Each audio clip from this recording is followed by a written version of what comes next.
I love you all my Kannada ಎಲ್ಲ ಜನತೆಗೂ. So ಇವತ್ತು ನಾನು ಮಾತಾಡಲಿಕ್ಕೆ ಬಂದಿರೋದು ಕನ್ನಡ ಚಿತ್ರರಂಗದ ಬಗ್ಗೆ. ಒಂದು ಸೈಡಲ್ಲಿ ಡಾಕ್ಟರ್ ರಾಜ್ಕುಮಾರ್ ಅವ್ರ ಫ್ಯಾಮಿಲಿ ಬಗ್ಗೆ, ಇನ್ನೊಂದು ಕಡೆ ತೂಗುದೀಪ ಶ್ರೀನಿವಾಸ್ ಅಂದರೆ ದರ್ಶನ್ ಸರ್ ಅವರ ಫ್ಯಾಮಿಲಿ ಬಗ್ಗೆ. ಸೊ ಮತ್ತೆ ಉಳಿದಂಥ ಎಲ್ಲ ಕನ್ನಡದ ಘಟಾನುಘಟಿ ನಾಯಕರ ಬಗ್ಗೆ ಈ ವಿಡಿಯೋದಲ್ಲಿ ನಿಮಗೆ ಸ್ಟಾರ್ ವಾರ್ ಆಮೇಲೆ ಇನ್ನಿತರ ಏನೇನಿದೆ ಎಲ್ಲವನ್ನು ಕಂಪ್ಲೀಟ್ ಆಗಿ ತಿಳಿಸ್ತಾ ಹೋಗ್ತೀನಿ. ಏನಪ್ಪ ಈ ವಿಚಾರ ಅಂದರೆ, ಈ ಒಂದು ಸುದ್ದಿನ, ಈ ಒಂದು ಮಾಹಿತಿಯನ್ನು ನೀವು ತಿಳ್ಕೊಂಡ್ರಿ ಅಂದರೆ ನಿಜವಾಗ್ಲೂ ನಿಮ್ಗೆ ಅನ್ಸತ್ತೆ, ಹೌದಲ್ಲ, ನಾವು ಈ ಕಿತ್ತಾಡೋದ್ರಿಂದ ಏನೇನಿದೆ, ಎಷ್ಟೆಷ್ಟು ನಷ್ಟ ಇದೆ, ಎಷ್ಟೆಷ್ಟು ಲಾಭ ಇದೆ, ಯಾರಿಗೆ ಲಾಭ ಇದೆ, ಯಾರಿಗೆ ನಷ್ಟ ಇದೆ, ಇದು ಅಷ್ಟೇ ಅಲ್ಲ, ಇಂಪಾರ್ಟೆಂಟ್ ಪಾಯಿಂಟನ್ನು ನೀವು ತಿಳ್ಕೊಳ್ತೀರಿ. ಬನ್ನಿ ನೋಡ್ತಾ ಹೋಗೋಣ. ರಾಮನಗರದಲ್ಲಿ ಯುವರಾಜ್ ಕುಮಾರ್ ಅವರು ಇವೆಂಟ್, ಅವ್ರದ್ದೇ ಒಂದು ಸಿನಿಮಾದ ಇವೆಂಟ್ ಇರುತ್ತೆ. ಆ ಸಂದರ್ಭದಲ್ಲಿ ಬರ್ತಾರೆ. ಆ ಸಂದರ್ಭದಲ್ಲಿ ಏನಾಗುತ್ತೆ, ದರ್ಶನ್ ಸರ್ ಅಭಿಮಾನಿಗಳು ಬಂದಿರ್ತಾರೆ. D boss D boss D boss ಅಂತ ಕೂಗ್ತಾ ಇರ್ತಾರೆ. ಆಮೇಲೆ ಈ ಕಡೆ ಕೂಡ ಅವರು ಡಿ ಬಾಸ್ ಅಂತ ಕೂಗಿದ ಮೇಲೆ ಸೊ ಅವ್ರ ಸೌಂಡ್ ಕಡಿಮೆ ಆಗ್ತಿದ್ದಂಗೆ ಈ ಕಡೆ ಅಪ್ಪು ಬಾಸ್ ಅಂತ ಈ ಕಡೆ ಪುನೀತ್ ರಾಜ್ಕುಮಾರ್ ಅವರ ಅಭಿಮಾನಿಗಳು ಕೂಗಕ್ಕೆ ಶುರು ಮಾಡ್ತಾರೆ. ಇದು ನಡೀತಾ ಇರುತ್ತೆ. ಸೊ ಇದು ನಡೀತಾ ಇರಬೇಕಾದ್ರೆ ಸ್ಟಾರ್ ವಾರ್ ಶುರು ಆಗುತ್ತೆ. ಈ ಕೆಲವು ಮಾಧ್ಯಮದವ್ರು ಏನು ಮಾಡಿದ್ರು ಅಂದರೆ ಅದನ್ನೇ ಇಲ್ಲಿ ಫೋಟೋ ಹಾಕ್ತೀನಿ ನೋಡಿ ಸೈಡ್ಗೆ. ಏನು ಮಾಡ್ತಾರೆ ಮಾಧ್ಯಮದವರು, ಡಿ ಬಾಸ್ ಹಾವಳಿ ಕಂಡು ಓಡಿ ಹೋದ ಇವ ಅಂತೇಳಿ ಹಾಕ್ತಾರೆ. ಸೊ ಹಾಕಿದ್ದಾರೆ ನೋಡಿ ಅಲ್ಲೇ. ಸೊ ನಾನು ಹೇಳಿದೆ, ಅದನ್ನು ನೀವೇ ಓದ್ಕೊಳ್ಳಿ. ಈ ಥರ ಹಾಕ್ತಾರೆ. ಈ ಥರ ಮ್ಯಾಟ್ರನ್ನು ನೋಡಿದಂಥ ರಾಜ್ಕುಮಾರ್ ಅವರ ಫ್ಯಾಮಿಲಿಯವರು ಏನು ಮಾಡ್ತಾರೆ, ಕೋಪ ಮಾಡ್ಕೊಂಡು ಏನು ಮಾಡ್ತಾರೆ, ಅವರು ಕೂಡ ಏನೋ ಅಂದ್ಬಿಡ್ತಾರೆ, ಅಥವಾ ದರ್ಶನ್ ಸರ್ ಬಗ್ಗೆ ಮಾತಾಡ್ತಾರೆ, ಅಥವಾ ದರ್ಶನ್ ಸರ್ ಅಭಿಮಾನಿಗಳಿಗೆ ಏನೋ ಮಾತಾಡ್ತಾರೆ. ಅದೊಂದು ಮತ್ತು ವಿಡಿಯೋ ಸಿಗುತ್ತೆ, ಅದ್ರ ಬಗ್ಗೆ ಒಂದು ವಿಡಿಯೋ ಮಾಡ್ತಾರೆ ಮಾಧ್ಯಮದವರು. ಸೊ ಆವಾಗ ಸುಮ್ಮನೆ ಇರ್ತಾರೆ ದರ್ಶನ್ ಸರ್ ಅಭಿಮಾನಿಗಳು, ಮತ್ತೆ ದರ್ಶನ್ ಸರ್ ಅಭಿಮಾನಿಗಳು ವಿಡಿಯೋ ಮಾಡ್ತಾರೆ. ಇದು ಅರ್ಥ ಏನು ಹೇಳಿ? ಸೊ ಮೊದಲು ಒಂದೇ ಒಂದು ಪೋಸ್ಟು, ಒಂದೇ ಒಂದು ಬರವಣಿಗೆ ನಿಮ್ಮಿಬ್ಬರ ಮಧ್ಯೆ ಎಷ್ಟು ಬೆಂಕಿ ಹೊತ್ಸತ್ತೆ ಅಂದರೆ ದೊಡ್ಡ ಮಟ್ಟದಲ್ಲಿ ತುಪ್ಪ ಸುರಿದ್ಬಿಡ್ತಾರೆ ಕೆಲವು ಮಾಧ್ಯಮಗಳು ಮಾತ್ರ. ಬೆಂಕಿ ಸುರಿದಾಗ ನೀವೇನು ಮಾಡ್ತೀರಿ, ತುಪ್ಪ ಸುರಿದಾಗ ನೀವೇನು ಮಾಡ್ತೀರಿ, ಅದೇ ಬೆಂಕಿಯನ್ನು ಜಾಸ್ತಿ ಕವರೇಜ್ ಮಾಡ್ತಾ ಹೋಗ್ತೀರಿ. ಮಾಡ್ತಾ ಹೋದಂಗೆ ಏನಾಗುತ್ತೆ, ಆ ತುಪ್ಪ ಜಾಸ್ತಿಯಾಗಿ ಮತ್ತಷ್ಟು ಬೆಂಕಿ ದೊಡ್ಡ ಮಟ್ಟದಲ್ಲಿ ಹೊತ್ಕೊಳ್ಳುತ್ತೆ. ಆಗ ಆ ಬೆಂಕಿ ಹೊತ್ಕೊಂಡಾಗ ಕಾಯಿಸ್ಕೊಳ್ಳೋರು ಯಾರು? ಸೋಷಿಯಲ್ ಮೀಡಿಯಾದವರು, ಆಮೇಲೆ ಮಾಧ್ಯಮದವರು. ಕಾಯಿಸ್ಕೊಳ್ಳೋದಂದ್ರೆ ಹೆಂಗೆ, ಅದರಲ್ಲೇ ಬೇಳೆ ಕುದಿಸ್ಕೊತಾರೆ, ಅದರಲ್ಲೇ ಅಡುಗೆ ರೆಡಿ ಮಾಡ್ಕೊಳ್ತಾರೆ, ಅದರಲ್ಲೇ ಅವ್ರಿಗೇನು ಬೇಕೋ ಅದನ್ನೆಲ್ಲನೂ ಬೇಯಿಸ್ಕೊಂಡು ತಿಂದ್ಬಿಡ್ತಾರೆ. ಆಗ ಬೆಂಕಿ ಹೊಚ್ಚಿ ನೀವು ತುಪ್ಪ ಸುರಿದವರೆಲ್ಲರೂ ಅಲ್ಲಿ ಒಂಥರ ಇದ್ದರೆ ನೀವು ಕಿತ್ತಾಡ್ತಾ ಇರ್ತೀರಲ್ಲ, ಬೆಂಕಿ ಹಚ್ಕೊಂಡು ಮೈ ಮೇಲೆ ತಗೊಂಡು ಕಿತ್ತಾಡ್ತಾ ಇರ್ತೀರಲ್ಲ, ಲಾಸ್ ಆಗುತ್ತೆ ನಿಮಗೆ. ಯಾಕಂದರೆ ಸುಟ್ಕೊಳ್ತಾ ಇರೋದು ನೀವು. ಸೊ ಸುಟ್ಕೊಂಡು ಕೆಲವರಿಗೆ ನಿಂತ್ಕೊಳ್ತಾ ಇರೋದು ನೀವು. ಅದಕ್ಕೆ ಹೇಳೋದು, ಸುಟ್ಕೊಳ್ಳೋಕ್ಕಿಂತ ಸುಡ್ಸೋಕ್ಕೆ ತುಪ್ಪ ಹಾಕ್ತಾ ಇದ್ದಾರಲ್ಲ ಅವ್ರ ಬಗ್ಗೆ ವಿಚಾರ ಮಾಡಬೇಕು ನೀವಿಬ್ಬರೂ ಸೇರ್ಕೊಂಡು. ಈ ಕಡೆ ರಾಜ್ಕುಮಾರ್ ಫ್ಯಾಮಿಲಿ, ಈ ಕಡೆ ತೂಗುದೀಪ ಫ್ಯಾಮಿಲಿ, ದರ್ಶನ್ ಸರ್, ಈ ಕಡೆ ರಾಜ್ಕುಮಾರ್ ಫ್ಯಾಮಿಲಿ. ಇವರಿಬ್ಬರ ಬಾಂಧವ್ಯ ಗೊತ್ತಾ ನಿಮಗೆ? ಕಿತ್ತಾಡ್ತಿರಲ್ಲ ಫ್ಯಾನ್ಸು, ನಿಮಗೆ ಬಾಂಧವ್ಯ ಗೊತ್ತಾ ಇವರಿಬ್ಬರ ಬಾಂಧವ್ಯ? ರಾಜ್ಕುಮಾರ್ ಅವ್ರು ಹೇಳ್ತಾ ಇದ್ರಂತೆ ಪ್ರತಿಯೊಂದು ಸಿನಿಮಾದಲ್ಲೂ ತೂಗುದೀಪ ಅವ್ರು ಇರಬೇಕು ಅಂತೇಳಿ. ಯಾಕಂದರೆ ಅವ್ರ ಬಾಂಡಿಂಗ್ ಹಂಗಿತ್ತು. ಈಗಲೂ ಕೂಡ ಈಗಿನ ಒಂದು ಸ್ಟೋರಿನೂ ನಿಮಗೆ ಹೇಳ್ಬಿಡ್ತೀನಿ, ನಂತರ ಎಲ್ಲ ಮಾತಾಡ್ತೀನಿ. ಈಗ ಅರಸು ಸಿನಿಮಾ ನೋಡಿದ್ದೀರಾ ಪುನೀತ್ ರಾಜ್ಕುಮಾರ್ ಅವ್ರದ್ದು? ಆ ಸಿನಿಮಾದಲ್ಲಿ ಕೊನೆಗೆ ದರ್ಶನ್ ಸರ್ ಒಂದು ಸೀನ್ ಶೂಟ್ ಮಾಡಿ ಹೋಗ್ತಾರೆ, ಸೊ ಅವರಿಗೆ ಆ್ಯಕ್ಟಿಂಗ್ ಮಾಡಿ ಹೋಗ್ತಾರೆ. ಅಲ್ಲಿ ಒಂದು ಏನೋ ಕಾಣಿಕೆ ಅಂತ ಕೊಡ್ಲಿಕ್ಕೆ ಹೋಗ್ತಾರಂತೆ ಪುನೀತ್ ರಾಜ್ಕುಮಾರ್ ಅವರು.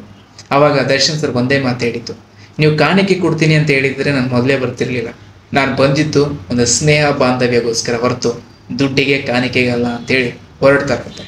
ಸೊ ಅದನ್ನು ಅರಸು ಚಿತ್ರದಲ್ಲಿ ನಾಯಕ ನಟನಾಗಿ ನಡೆಸಿರುವಂಥ ಪುನೀತ್ ರಾಜ್ಕುಮಾರ್ ಅವರು ಪ್ರತಿ ಬಾರಿಗೂ ನೆನಪು ಮಾಡ್ಕೊಳ್ತಿದ್ರಂತೆ. ಸೊ ಇಲ್ಲ ದರ್ಶನ್ ಈ ಥರ ಮಾಡಿ ನನಗೆ ನನ್ನ ಫ್ರೆಂಡ್ಶಿಪ್ಗೋಸ್ಕರ ಏನೂ ತೊಗೊಳ್ಳಿಲ್ಲಲ್ಲ, ಹಂಗೆ ಹೊರಟೋಗ್ಬಿಟ್ರು ಆ್ಯಕ್ಟಿಂಗ್ ಮಾಡಿ, ಸೂಪರ್ ಅಂತೇಳಿ ಅವ್ರು ಪ್ರತಿ ಸಲ ಹೊಗಳ್ತಾ ಇದ್ರು ದರ್ಶನ್ ಸರ್ನ. ನಿಮ್ಗೆ ಆ ಬಾಂಧವ್ಯಗಳು ಗೊತ್ತಿರೋದಿಲ್ಲ. ನಿಮಗೆ ಒಂದೇನೋ ನೋಡ್ತಾ ಇರ್ತೀರಿ ಸೋಷಿಯಲ್ ಮೀಡಿಯಾದಲ್ಲಿ, ಯಾರೋ ದರ್ಶನ್ ಸರ್ ಬಗ್ಗೆ ಕೆಟ್ಟದಾಗಿ ಎಡಿಟ್ ಮಾಡಿರ್ತಾರೆ, ನಿಮಗೂ ಕೋಪ ಬರುತ್ತೆ. ಅವಾಗ ಯಾವ ಹೀರೋ ಫ್ಯಾನ್ ಪೇಜ್ ಇರುತ್ತೋ ಆ ಹೀರೋನ ತೊಗೊತೀರಾ, ನೀವು ಕೆಟ್ಟದಾಗಿ ಎಡಿಟ್ ಮಾಡಿಬಿಡ್ತೀರಾ. ಅದೇನಾಗುತ್ತೆ, ಅದೇ ಮುಂದುವರಿದಾಗ ಅದು ಒಂಥರ ಹೈಲೈಟ್ ಆಗಕ್ಕೆ ಶುರುವಾಗುತ್ತೆ. ಆವಾಗ ಮಾಧ್ಯಮದವ್ರು ಬರ್ತಾರೆ, ಸೋಷಿಯಲ್ ಮೀಡಿಯಾದಲ್ಲಿ ನಮ್ಮಂಥ ಯೂಟ್ಯೂಬರ್ಸ್ಗಳು ಬರ್ತಾರೆ. ಅದು ನಮ್ಮಂಥವ್ರು ಏನು ಕಾಯ್ಕೊಂಡು ಕೂತಿರ್ತೀವಿ ಹೇಳಿ? ಸೊ ಏನಾದ್ರು ನಮಗೂ ಸಿಗುತ್ತಾ ಇದರಲ್ಲಿ, ಏನಾದ್ರು TRP ಗಿಟ್ಸ್ಕೊಳ್ಬೇಕಾ, ಆಯಿತು ಬಿಡಿ ತುಪ್ಪ ಸುರಿದು ಬಿಡೋಣ ಅಂತೇಳಿ ಏನೇನೋ ಮಾತಾಡ್ತೀವಿ. ಅದು ಬೇಡ. ನಾನಿವತ್ತು ಹಾನೆಸ್ಟಾಗಿ ಮಾತಾಡ್ತಾ ಇದ್ದೀನಿ. ನಿಜವಾಗ್ಲೂ ನನ್ನ ಪ್ರತಿಯೊಂದು ವಿಡಿಯೋನೂ ಹಾನೆಸ್ಟಾಗೇ ಇರುತ್ತೆ. ಸೊ ನನಗೆ ಅಗೇನ್ ಎಲ್ಲರೂ ಚೆನ್ನಾಗಿರಬೇಕು, ಎಲ್ಲರೂ ಖುಷಿಯಾಗಿರಬೇಕು, ಎಲ್ಲರೂ ಚೆನ್ನಾಗಿರಬೇಕು, ಇದೇ ನನ್ನ ಮೇನ್ ಮ್ಯಾಟ್ರ್. ಆಮೇಲೆ ಅದಕ್ಕೆ ನೀವು ಅರ್ಥ ಮಾಡ್ಕೊಳ್ಬೇಕು. ನೀವೆಷ್ಟು ಕಿತ್ತಾಡ್ತಿರಲ್ಲ, ಈ ಕಡೆ ರಾಜ್ಕುಮಾರ್ ಫ್ಯಾಮಿಲಿ ಆಗಲಿ, ದರ್ಶನ್ ಸರ್ ಫ್ಯಾಮಿಲಿ ಆಗಲಿ, ಸುದೀಪ್ ಸರ್ ಆಗಲಿ, ದರ್ಶನ್ ಸರ್ ಆಗಲಿ, ಧ್ರುವ ಸರ್ಜಾ ಸರ್ ಆಗಲಿ, ದರ್ಶನ್ ಸರ್ ಆಗಲಿ, ನೀವೆಷ್ಟು ಕಿತ್ತಾಡ್ಕೊಂಡು ಫ್ಯಾನ್ಸ್ಗಳು ಕಿತ್ತಾಡ್ತಿರಲ್ಲ, ಅಷ್ಟು ಅವ್ರನ್ನ ಆಹಾರವನ್ನಾಗಿ ಮಾಧ್ಯಮಕ್ಕೆ ಇಡ್ತೀರ ನೀವು.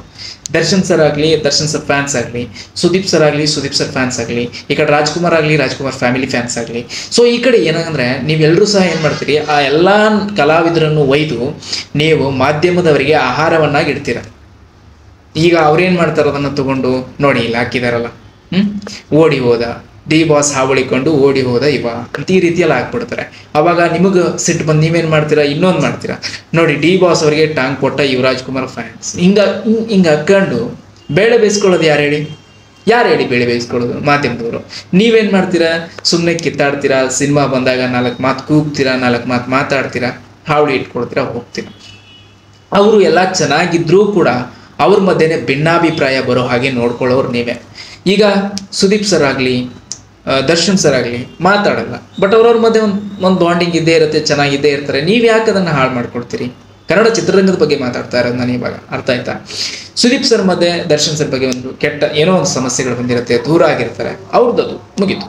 ಆಮೇಲೆ ಧ್ರುವ ಸರ್ಜಾ ಅವರು ಆಗಿರ್ಬೋದು, ದರ್ಶನ್ ಸರ್ ಆಗಿರ್ಬೋದು, ಇವರಿಬ್ಬರ ಮಧ್ಯೆ ಏನೋ ಒಂದು ಸಮಸ್ಯೆ ಬಂದಿರುತ್ತೆ, ಅದು ಅವ್ರದವ್ರು ಬಗೆಹರಿಸ್ಕೊಳ್ತಾರೆ. ಇವತ್ತಲ್ಲ ನಾಳೆ ಏನೋ ನಡೆದೋಗುತ್ತೆ. ಬಟ್ ಅವ್ರ ಸಿನಿಮಾಗೆ ಇವ್ರ ಸಿನಿಮಾಗೆ ಅವರು ಟಾಂಗ್ ಕೊಡೋದಂತೆ, ಏನೋ ಮಾತಾಡೋದಂತೆ ಸಿನಿಮಾ ಬಂದಾಗ ಅವೆಲ್ಲ ಯಾಕೆ ಮಾಡ್ತೀರಿ? ಅವೆಲ್ಲ ಆಹಾರ ಆಗ್ತದೆ ಮಾಧ್ಯಮಗಳಿಗೆ. ನೀವೇನೂ ಇದನ್ನ ಮಾಡ್ಲಿಕ್ಕಾಗಲ್ಲ. ಮತ್ತಷ್ಟು ಅವರನ್ನ ದೂರ ಮಾಡ್ತಾ ಹೋಗ್ತೀರಿ ವಿನಃ ಕನ್ನಡದ ಕಲಾವಿದರನ್ನ ಮತ್ತಷ್ಟು ಅಗಲಿಸ್ಲಿಕ್ಕೆ ನೋಡ್ತೀರ ವಿನಃ ಅವ್ರನ್ನ ಯಾವತ್ತೂ ಒಂದು ಮಾಡ್ಲಿಕ್ಕೆ ಆಗೋದಿಲ್ಲ. ಅದನ್ನ ಫಸ್ಟ್ ನಾವು ಅರ್ಥ ಮಾಡ್ಕೊಳ್ಬೇಕು. ನಾವು ಎಷ್ಟು ಫ್ಯಾನ್ಸ್ ವಾರ್ಗಳನ್ನ ಮಾಡ್ತೀವೋ ಅಷ್ಟು ಮಾಧ್ಯಮದವರಿಗೆ, ಸೋಷಿಯಲ್ ಮೀಡಿಯಾದ ಯೂಟ್ಯೂಬರ್ಸ್ಗಳಿಗೆ ಒಂದಿಷ್ಟು ಬೆನಿಫಿಟ್ ಆಗುತ್ತೆ. ಅವ್ರು ಅದ್ರಲ್ಲಿ ಕಾಯಿಸ್ಕೊಡ್ತಾರೆ, ಬೇಳೆ ಕುದಿಸ್ಕೊಡ್ತಾರೆ, ಹೋಳಿಗೆ ಮಾಡ್ಕೊಳ್ತಾರೆ, ತಿಂತಾರೆ. ಆದರೆ ಅದನ್ನು ಕಿತ್ತಾಡಿ ಬಡದಾಡಿ ಏನೋ ಮಾತಾಡಿ ಸುಮ್ಮನೆ ಅದು ಮಾತಾಡಿದೆ ಇದು ಮಾತಾಡಿದೆ, ಒಬ್ಬ ಕನ್ನಡ ಕಲಾವಿದನಿಗೆ ಅವಮಾನ ಮಾಡಿದೆ ಅಂತ ಮಾತಾಡ್ಕೊಂಡು ಫ್ಯಾನ್ಸ್ ವಾರು ಇದೆಲ್ಲ ಸಿಟ್ಟಲ್ಲಿ ಏನೇನೋ ಮಾಡ್ತೀರಾ. ಬಟ್ ಅದೆಲ್ಲವೂ ಕೂಡ ಪರಿಣಾಮ ಎಲ್ಲಿ ಬೀರುತ್ತೆ ಅಂದರೆ ದೊಡ್ಡ ದೊಡ್ಡ ನಾಯಕ ನಟರ ಮೇಲೆ ಪರಿಣಾಮ ಬೀರುತ್ತೆ. ಅವರವರ ಮಧ್ಯೆನೇ ಒಂದಿಷ್ಟು ಮನಸ್ತಾಪಗಳು ಉಂಟಾಗಿ ಶುರುವಾಗುತ್ತೆ. ಅದಕ್ಕೆ ಅಂಥದ್ದನ್ನೆಲ್ಲ ಬಿಟ್ಟು ಆಮೇಲೆ ಅದೆಲ್ಲ ಏನಾಗುತ್ತೆ, ಕನ್ನಡ ಚಿತ್ರರಂಗ ಅಂದಾಗ ಅದು ಒಡೆದು ಮನೆ ಆಗ್ಬಿಡುತ್ತೆ. ಅವಾಗ ಪ್ರಾಬ್ಲಮ್ ಆಗೋದು ನಮ್ಮ ಕನ್ನಡ ಚಿತ್ರರಂಗಕ್ಕೇನೆ. ಸೊ ಅಂಥದ್ದನ್ನು ಮಾಡಬೇಡಿ. ಇವತ್ತು ಯಾವುದೇ ಭಾಷೆಯನ್ನು ತಗೊಂಡ್ರು, ತಮಿಳ್ ತಗೋರಿ, ತೆಲುಗು ತಗೊಳ್ರಿ, ಬೇರೆ ಬೇರೆ ಭಾಷೆ ತಗೊಳ್ರಿ, ಎಲ್ಲದರಲ್ಲೂ ಮಲ್ಟಿಫಲ್ ಒಂಥರ ಎಲ್ಲ ನಟರು ಕೂಡ್ಕೊಂಡು ಸಿನಿಮಾ ಮಾಡ್ತಾರೆ. ಆದರೆ ನಮ್ಮಲ್ಲಿ ಆ ಥರ ಮಾಡೋದು ಕಡಿಮೆ. ಮುಂಚೆ ಎಲ್ಲ ಡಾಕ್ಟರ್ ರಾಜ್ಕುಮಾರ್ ಅವರು, ವಿಷ್ಣುವರ್ಧನ್ ಅವರು, ಆಮೇಲೆ ಅಂಬಿ ಅಪ್ಪಾಜಿ ಅವರು, ಶಂಕರ್ ನಾಗ್ ಅವರು, ಪ್ರಭಾಕರ್ ಅವರು, ಸೊ ಆಮೇಲೆ ಸುಮಾರು ಜನ, ಜಗ್ಗೇಶ್ ಅವರಾಗಿರ್ಬೋದು, ವಿಷ್ಣುವರ್ಧನ್ ರವಿಚಂದ್ರ ಸರ್ ಆಗಿರ್ಬೋದು, ಎಲ್ಲರೂ ಸೇರಿಕೊಂಡು ಸಿನಿಮಾಗಳನ್ನ ಮಾಡ್ತಾ ಇದ್ರು. ಸೊ ಆದರೆ ಇವತ್ತು ಆ ಥರ ನೋಡೋಕ್ಕೆ ಚಾನ್ಸಸ್ ಸಿಗ್ತಿಲ್ಲ. ಅಂದರೆ ಅದಕ್ಕೆ ಕಾರಣ ನೀವು ಕೂಡ ಆಗಿರ್ತೀರ, ಫ್ಯಾನ್ಸ್ ವಾರ್ ಮಾಡ್ತಿರಲ್ಲ, ಸೊ ನೀವು ಕೂಡ ಆಗಿರ್ತೀರ. ದಯವಿಟ್ಟು ಕನ್ನಡ ಚಿತ್ರರಂಗನ ಒಡೆದಾಳೋದನ್ನು ಬಿಟ್ಟು ಸೊ ನಾವೆಲ್ಲರೂ ಒಂದು, ಕನ್ನಡ ಚಿತ್ರ ಒಂದು ಅನ್ನೋದನ್ನು ದಯವಿಟ್ಟು ಅರ್ಥ ಮಾಡ್ಕೊಳ್ಳಿ. ನಾವೆಲ್ಲರೂ ಒಂದು. ಕನ್ನಡ ಅಂದಾಗ ಕನ್ನಡದ ನಟರು, ಹೌದಪ್ಪ ಕನ್ನಡದ ನಟರು, ನಮ್ಮ ಹೀರೋ ಹೆಚ್ಚು ಅಂತ ಎಲ್ರಿಗೂ ಬರುತ್ತೆ ಅಭಿಮಾನಿಗಳಿಗೆ. ಹಾಗೆ ಬಂದಾಗ ಸೊ ನೀವೇ ನಮ್ಮ ಹೀರೋ ಹೆಚ್ಚು, ನಮ್ಮದು ಹೆಚ್ಚು ಕಂಪೇರ್ ಮಾಡಕ್ಕೆ ಹೋಗ್ಬೇಡಿ. ಯಾರು ಕಂಪೇರ್ ಮಾಡ್ಕೊಳಕ್ಕೆ ಹೋಗ್ಬೇಡಿ. ಈಗ ನೋಡಿ, ಅಣ್ಣವ್ರಿಗೆ ದರ್ಶನ್ ಸರ್ನ ಕಂಪೇರ್ ಮಾಡೋಕ್ಕಾಗತ್ತಾ? ದರ್ಶನ್ ಸರ್ಗೆ ಈಗ ಬಂದಿರೋ ಯುವರಾಜ್ ಕುಮಾರ್ ಅವ್ರನ್ನ ಕಂಪೇರ್ ಮಾಡೋಕ್ಕಾಗತ್ತಾ? ಸೊ ಒಂದಕ್ಕೊಂದು ಕಂಪೇರ್ ಮಾಡಕ್ಕೆ ಹೋಗ್ಬೇಡಿ. ಅದು ಕಂಪ್ಯಾರಿಸಮ್ ಆಗೋದಿಲ್ಲ. ಅವರವರ ಸಾಧನೆ ಅವರವ್ರ ತೂಕ ಇರುತ್ತೆ. ಸೊ ಅವ್ರದ್ದೇ ಆದಂಥ ಒಂದು ವ್ಯಾಲ್ಯೂ ಇರುತ್ತೆ, ಇವ್ರದ್ದೇ ಆದಂಥ ಒಂದು ವ್ಯಾಲ್ಯೂ ಇರುತ್ತೆ. ಅವರು ಹೇಗೆ ಸಾಧನೆಯನ್ನು ಮಾಡಿರ್ತಾರೋ ಆ ಸಾಧನೆಯಂತೂ ಜನರು, ಕರ್ನಾಟಕದ ಒಂದು ಜನ ಕೊಡ್ತಿರ್ತಾರೆ. ಅದನ್ನು ಯಾರು ಮಿರ್ಸೋಕ್ಕಾಗಲ್ಲ. ಇವತ್ತು ನಾನು ಹೇಳ್ತೀನಿ, ಎಲ್ಲರೂ ಹೇಳ್ತಾರೆ ದರ್ಶನ್ ಸರ್ ಅಂದರೆ ಅತ್ಯಂತ ಮೇರು ನಟ. ಅದ್ರ ಜೊತೆಗೆ ಅವತ್ತಿನ ಜನರೇಷನ್ಗೆ ಡಾಕ್ಟರ್ ರಾಜ್ಕುಮಾರ್ ಅವರು ಹೇಗೆ ಅಭಿಮಾನಿಗಳನ್ನ ಸಂಪಾದಿಸಿರೋ, ಇವತ್ತಿನ ರೇಂಜ್ಗೆ ಡಿ ಬಾಸ್ ದರ್ಶನ್ ಸರ್ ಅವರೇ ಅಷ್ಟು ಅಭಿಮಾನಿಗಳನ್ನ ಹೊಂದಿದ್ದಾರೆ. ಅವ್ರನ್ನ ಬಿಟ್ಟರೆ ಅಷ್ಟು ಅಭಿಮಾನಿಗಳ ಪ್ರೀತಿಯನ್ನು ಸಂಪಾದಿಸಿರೋರು ಇನ್ನೂ ಕೂಡ ಇಲ್ಲ. ಆದರೆ ಅವ್ರ ಸಮೀಪವಾಗಿ ಪ್ರೀತಿ ಈಗಿದ್ದಾರೆ ನಾರ್ಮಲ್ ಆಗಿ, ಇದನ್ನು ನಾವು ಹೇಳ್ಬೋದು. ಹಂಗೆ ಸುದೀಪ್ ಸರು ಕೂಡ ಅವ್ರದ್ದೇ ಆದಂಥ ಸಾಮ್ರಾಜ್ಯ ಕಟ್ಕೊಂಡಿದ್ದಾರೆ, ಅವ್ರದ್ದೇ ಆದಂಥ ಪ್ರೀತಿ ಅಭಿಮಾನಿಗಳಿದ್ದಾರೆ, ಅವ್ರದ್ದೇ ಆದಂಥ ಒಂದು ಸಾಮ್ರಾಜ್ಯ ಇದ್ದೇ ಇದೆ. ಹಾಗೆ ಎಲ್ರಿಗೂ ಒಂದೊಂದು ಸಾಮ್ರಾಜ್ಯ ಇರುತ್ತೆ. ಇನ್ನು ನೋಡಿ, ಅಪ್ಪು ಬಗ್ಗೆ ಬಂದರೆ, ಅಪ್ಪು ತಮ್ಮ ಉಸಿರನ್ನ ಕಳ್ಕೊಂಡ ಮೇಲೂ ಜೀವಂತವಾಗಿ ಕನ್ನಡ ನಾಡಿನಲ್ಲಿ ಉಳ್ಕೊಳ್ಳುವಂತಹ ಒಂದು ಸಾಧನೆ ಗೈದಿದ್ದಾರೆ ಅಂದರೆ ಅದು ಅವರ ಸಾಧನೆಯ ಮೆಟ್ಟಿಲು. ಅವರು ಇಲ್ಲ ಉಸಿರು ನಿಂತೋಗಿದೆ, ಆದರೂ ಆ ಹೆಸರು ಇನ್ನು ಎಲ್ಲ ಕಡೆ ಪಸರಾಡಿಸ್ತಿದೆ ಅಂದರೆ ಎಲ್ಲ ಕಡೆನೂ ಮೂಲೆಯಲ್ಲೂ ಕೂಡ ಪುನೀತ್ ರಾಜ್ಕುಮಾರ್ ಅವರ ಹೆಸರು ಇನ್ನೂ ಅಚ್ಚಳಿಯದಂತೆ ಇದೆ ಅಂದರೆ ಅವರ ಸಾಧನೆ. ಸೊ ಹಂಗೆ ಅವರ ವ್ಯಾಲ್ಯೂಗೆ ತಕ್ಕಂತೆ ಅವರವರ ಸಾಧನೆಗಳಿರುತ್ತೆ. ಹಾಗಂತ ನಮ್ಮ ಹೀರೋ ಹೆಚ್ಚು, ನಮ್ಮ ಹೀರೋ ಕಡಿಮೆ, ನಮ್ದು ಹೆಚ್ಚು ನಮ್ದು ಕಡಿಮೆ, ಸೊ ಈ ಥರ ಯಾವತ್ತೂ ಕಂಪ್ಯಾರಿಸನ್ ಮಾಡಬೇಡಿ, ಯಾರನ್ನೂ ಅವಹೇಳನಕಾರಿ ಮಾಡಬೇಡಿ. ಆಮೇಲೆ ಎಷ್ಟು ಅಸಹ್ಯಕರ ಅಂತ ಅನ್ಸುತ್ತೆ ಅಂದರೆ, ಒಂದು ಮಾತು ಹೇಳ್ಬಿಡ್ಲ, ಸಂಗೊಳ್ಳಿ ರಾಯಣ್ಣ ಅವರ ಕಾಲದಲ್ಲಿ ಹೇಗೆ ಸ್ವತಃ ತಮ್ಮ ಮಾವಾನೇ ಸಂಗೊಳ್ಳಿ ರಾಯಣ್ಣ ಅವ್ರನ್ನ ಹಿಡಿದುಕೊಟ್ನು, ಹಾಗೆ ನಮ್ಮ ಕನ್ನಡಿಗರು ಏನು ಮಾಡ್ತಾರೆ ಅಂದರೆ ಕನ್ನಡ ಚಿತ್ರರಂಗದವ್ರನ್ನ ಅವಮಾನ ಮಾಡ್ತಾರೆ, ಕೆಟ್ಟದಾಗಿ ಎಡಿಟ್ ಮಾಡ್ತಾರೆ. ಅದೆಲ್ಲ ಒಂದೇ. ಹೇಗೆ ಸಿಂಧೂರ ಲಕ್ಷ್ಮಣ ಅವರ ಕಾಲದಲ್ಲಿ ಸಿಂಧೂರ ಲಕ್ಷ್ಮಣ ಅವ್ರನ್ನ ಸ್ವತಃ ಅವ್ರ ಮಾವಂದ್ರೆ ಯಾರು ಹಿಡಿದು ಕೊಟ್ರಲ್ಲ, ಹಾಗೆ ಸ್ವತಃ ನಮ್ಮ ಕನ್ನಡದವರೇ ಕನ್ನಡದ ನಟರನ್ನ ಅವಮಾನ ಮಾಡ್ತೀವಿ. ಸೊ ಎಷ್ಟರ ಮಟ್ಟಿಗೆ ಸತ್ಯ, ಎಷ್ಟರ ಮಟ್ಟಿಗೆ ನಿಜ, ಇದು ನೋಡಿದಾಗ ನಮ್ಗೆ ಹೆಂಗೆ ಅನ್ಸುತ್ತೆ ಅಂದರೆ ಇದು ಬೇಕಾ ನಮಗೆ ಅಂತ ಅನ್ಸುತ್ತೆ. ಸೊ ಒಬ್ರಿಗೊಬ್ರು ಎಡಿಟ್ ಮಾಡೋದನ್ನು ಬಿಡಿ.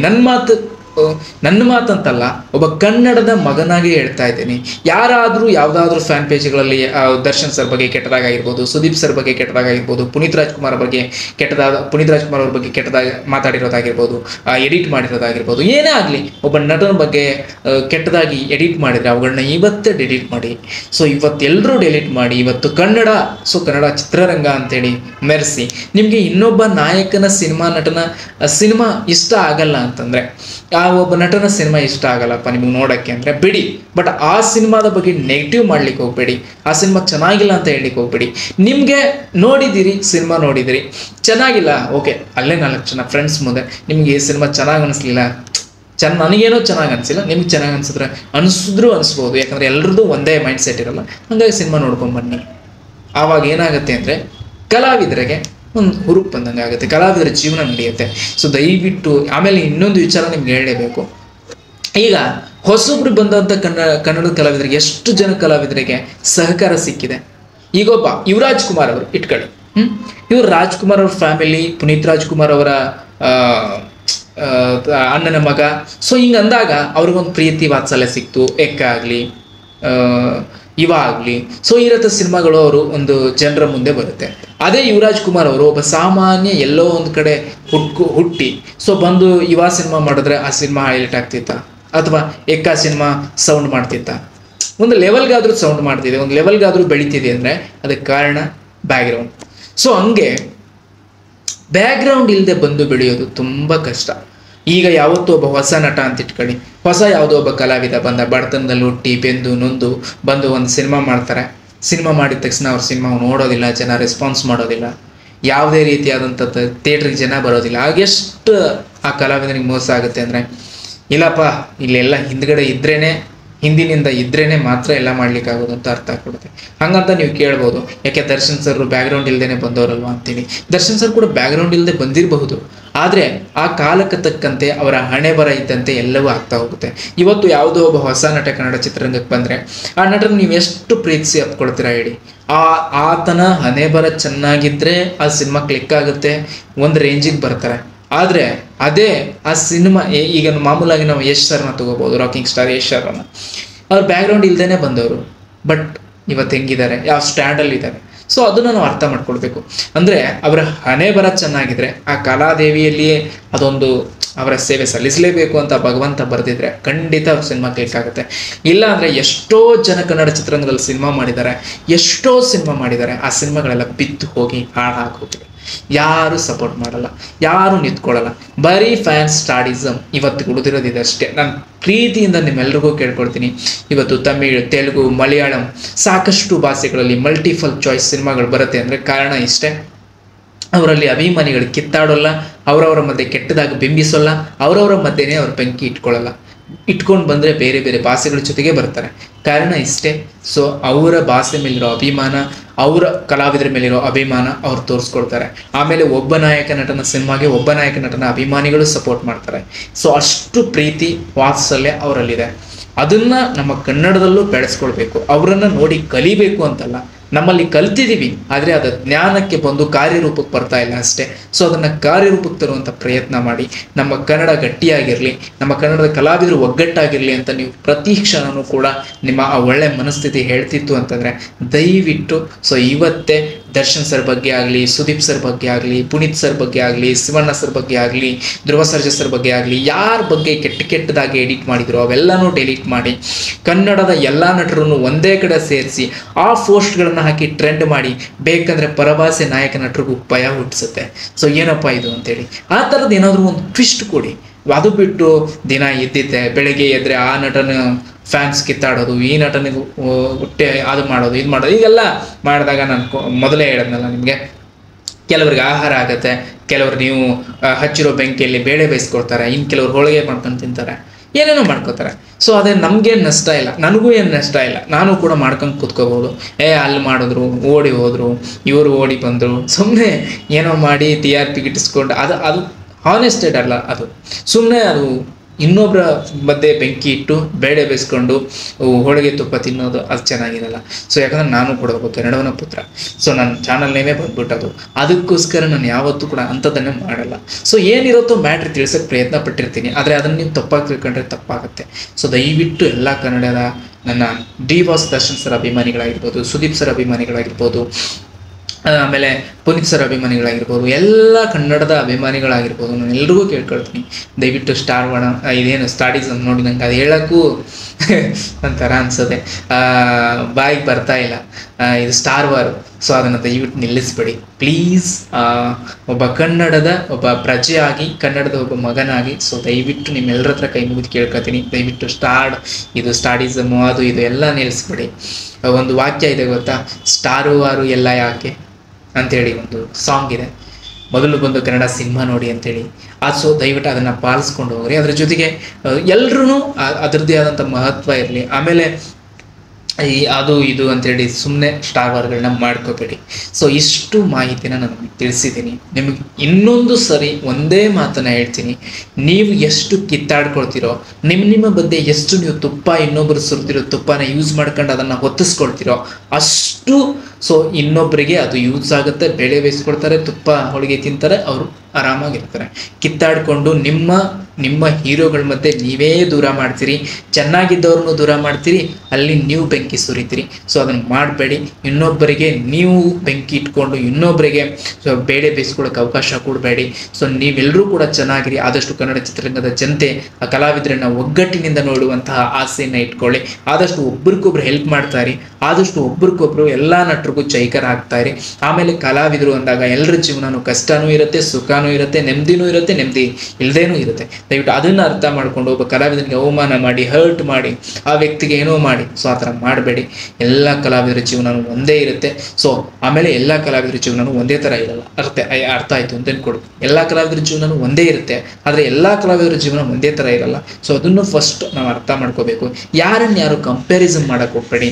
ಅವ್ರಿಗೆ ಈ ನಟ ಮುಖ್ಯನಾ, ಅವ್ರಿಗೆ ಈ ನಟ ಸಾಟಿನ, ಇವ್ರಿಗೆ ಈ ನಟ ಸಾಟಿನ, ಇಲ್ಲ, ಎಲ್ಲ ಅವ್ರಿಗೆ ಅವ್ರು ಸಾಟಿ ಇದ್ದೇ ಇರ್ತಾರೆ. ಸಾಟಿಗಿಂತಲೂ ನಾವು ಒಗ್ಗಟ್ಟಿನ ಬಲದಿಂದ ಕೋಟಿ ಕೋಟಿ ಕನ್ನಡಿಗರ ಮನಸ್ಸು ಹೃದಯ ಗೆಲ್ಲೋದು ಮುಖ್ಯ. ಅದನ್ನು ನಟರು ಮಾಡಬೇಕು. ಅದನ್ನು ಆ ನಟರ ಅಭಿಮಾನಿಗಳು ಸಹ ಅರ್ಥ ಮಾಡ್ಕೊಂಡು ಸೊ ನಾವು ಕನ್ನಡಿಗರು, ನಮಗೆ ಕನ್ನಡದ ಶಕ್ತಿ ಒಂದೇ ಮುಖ್ಯ ಅಂತ ಕನ್ನಡದ ಪ್ರತಿಯೊಬ್ಬ ನಿಜವಾದ ಕನ್ನಡದ ಅಭಿಮಾನಿ, ಕನ್ನಡದ ಕಲಾವಿದರನ್ನು ಒಂದುಗೂಡಿಸುವಂಥ ಕೆಲಸ ಮಾಡಬೇಕೇ ವಿನಃ ಅವರವ್ರನ್ನ ಕೆಟ್ಟದಾಗಿ ಬಿಂಬಿಸಿ, ಕೆಟ್ಟದಾಗಿ ಎಡಿಟ್ ಮಾಡಿ, ಕೆಟ್ಟದಾಗಿ ತೋರಿಸಿ ಅವರವರ ಮಧ್ಯೆನೇ ಬೆಂಕಿ ಇಡುವಂಥ ಪ್ರಯತ್ನ ಮಾಡಬೇಡಿ. So thank you so much. ನಾನು ಹೇಳಿದ್ರು ಯಾವುದಾದ್ರೂ ತಪ್ಪು ತಡೆಗಳು ಅಂತ ಅನಿಸಿದ್ರೆ ನಿಮ್ಗೆ ಆ ಥರ ಒಂದು ಏನಾದರೂ ತಲೆಗೆ ಹತ್ತುಗೋಗ್ಬಿಟ್ರೆ ದಯವಿಟ್ಟು ನೀವು ಎಕ್ಕಡದಲ್ಲಿ ಹೊಡೆದ್ರು ಓಡಿಸ್ಕೊಡ್ತೀನಿ. ಸೊ ನಿಮ್ಮ ಆಶೀರ್ವಾದ ಯಾವ ರೀತಿ ಕೊಡ್ತೀರೋ ಅದನ್ನು ತಗೊಳ್ತೀನಿ. Thank you so much. ಮತ್ತೆ ಮುಂದಿನ ವಿಡಿಯೋದಲ್ಲಿ ನಾನು ನಿಮ್ಮನ್ನು ಭೇಟಿ ಆಗ್ತೀನಿ ಎಲ್ಲೋ ಒಂದು ಕಡೆ.